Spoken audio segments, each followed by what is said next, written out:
Hai, Assalamualaikum semua. Welcome back to my channel. Untuk video kali ni, saya nak kongsikan sedikit mendalam dari segi kita nak perbaiki hidup kita. Okay, so awak tekan video ni, awak nak tonton video ni mungkin sebab awak terpanggil untuk aku nak ubah hidup aku. Aku nak tukar hidup aku sekarang. Okay. So, first of all, awak adalah seorang yang mungkin pernah dalam trauma gelap awak. Setiap stage ataupun setiap tahap kehidupan awak yang awak lalui, semuanya berlaku dengan kesedihan, kemurungan, kesusahan. Which sebenarnya saya bercakap daripada saya juga dulu. Okay. So, saya dulu adalah seorang yang dibesarkan daripada so-called budak flat. So kalau kata budak flat ni, expectation orang tak berapa nak tinggi lah. Maksudnya orang macam boleh agak dia ni macam takkan berjaya kot dalam hidup dia. So saya dibesarkan dengan that kind macam so-called vibe yang macam tu. So daripada kecil saya dibesarkan dengan orang memang tak expect tinggi. Maksudnya orang tak harapkan ataupun orang tak letakkan jangkaan yang tinggi untuk saya. Sebab first saya dibesarkan daripada orang yang duduk flat. Second, mak saya dah bercerai 2 kali. Jadi ayah saya ayah yang kedua. So saya ada adik-adik tiri. So adik-adik tiri saya ni dia macam against us lah. Maksudnya macam diorang pun tak boleh terima yang diorang ni ada adik-adik tiri, everything. So they are like bully lah. Diorang bully saya, diorang bully. Mostly saya nampak diorang bully saya lah. Sebab tak tahu, saya cuma jadi diri saya sendiri tapi diorang macam bully saya. Okay. Bully tu macam diorang tak bagi saya belajar, diorang suruh buat macam-macam, diorang takutkan saya, diorang kongsikan cerita-cerita yang takut. Kalau saya salah sikit macam diorang akan ketuk kepala saya. So saya dibesarkan dengan trauma-trauma yang gelap macam tu tau. Just bayangkan, sampai saya darjah 1, saya hanya diberikan hadiah sebab saya dapat peperiksaan nombor 1. Itu je. Sebab itu je yang saya punya cara saya dibesarkan. And then mostly saya banyak kena telan sendirilah. So saya ni dibesarkan daripada keluarga yang kurang perhatian daripada ibu bapa. So yang tu satu. Yang ketiga adalah saya ni dibesarkan daripada golongan yang macam so-called anak buah yang tak disayangi lah. Macam kalau kata nak ajak pergi mana-mana ke kan, kira saya ni kalau boleh tak perlu join. So saya tak tahulah, mungkin saya percaya ke itu pengalaman saya masa budak ke. Sebab budak kan kita just tahu apa yang kita nak pergi je. Sebab kita macam budak nak main je apa semua kan. Macam kalau kata adik-adik lain semua dapat ikut. Kalau saya macam saya ditolak ke tepi lah. So saya dibesarkan dengan cara yang macam tu. Maksudnya selalu diasingkan.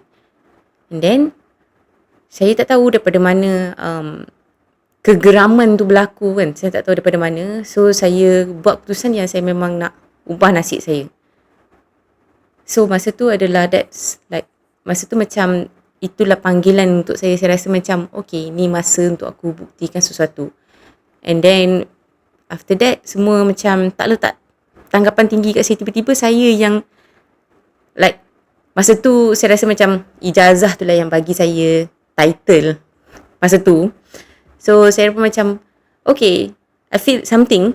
Walaupun orang rasa macam ijazah apalah sangat kan, biasa tak ada apa. Tapi pada saya macam dengan pengalaman saya, dengan latar belakang saya yang masa tu macam memang orang rasa macam saya tak ada harapan. Tapi saya buktikan yang semua benda tu salah. Tapi saya buat untuk orang. Saya bukan buat untuk diri saya sendiri. And then apa yang saya buat adalah masa tu saya cakap saya nak banggakan ibu bapa saya. Saya nak banggakan especially mak saya. So memang dapatlah masa tu, memang dapatlah rasa manis tu, memang dapat. So apa yang saya nak sampaikan adalah walaupun kehidupan kita ni daripada kecil kita dihimpit dengan kesusahan, kita dihimpit dengan banyak pengalaman hitam, tak bermaksud awak tak boleh berjaya. Okay.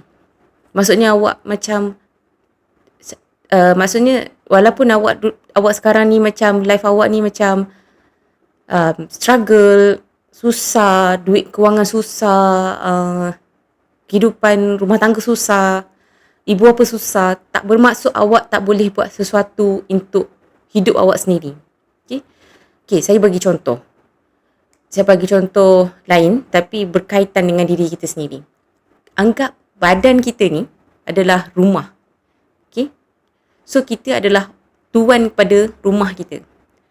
Kalau awak sentiasa cakap, rumah aku ni tak cantik, rumah aku ni tak pandai, rumah aku ni teruk, rumah aku ni tak berguna, rumah aku ni. Kalau awak selalu cakap macam tu, awak sebagai owner rumah pun, awak takkan nak duduk dalam rumah awak. Maksudnya macam, kalau kata kita boleh relate kepada real life, kita dalaman diri kita ni, jiwa kita pun tak nak masuk dalam rumah, dalam badan kita. Dia macam, tak nak aku duduk dalam badan ni sebab dia terlalu sengsara. So, apa yang saya nak sampaikan adalah, awak kena start sayang diri awak dulu. And then, saya dapatlah kehidupan yang lebih selesa. Saya boleh dapat kehidupan yang selesa masa tu sebab dah ada duit, income, everything. And then somehow bila saya dah ada kewangan and everything, and at the second time, kewangan tu dia tekan saya pula. Macam kita punya life ni takkan habis dengan ujian, sebab itu adalah kata-kata daripada Allah. Semua orang takkan terlepas daripada ujian, sebab kita nak belajar pasal diri kita sendiri. Okay? So, after that saya macam keliru lah. Kenapa semua benda ni jadi dekat aku kan? Kenapa dengan kewangan aku macam ni? Masa tu lah, kewangan aku macam ni, kehidupan aku macam ni, dalam keadaan ketakutan and everything. Sebab masa tu, antara satu benda yang saya percaya adalah saya tak percaya kat diri saya sendiri. Saya cuma macam nak buktikan pada orang je yang aku boleh. Tapi saya tak percaya betul-betul dengan kuasa saya sendiri. Saya buat untuk orang. Saya buat untuk orang tu. Saya buat untuk orang ni. So, sekarang ni. Okay.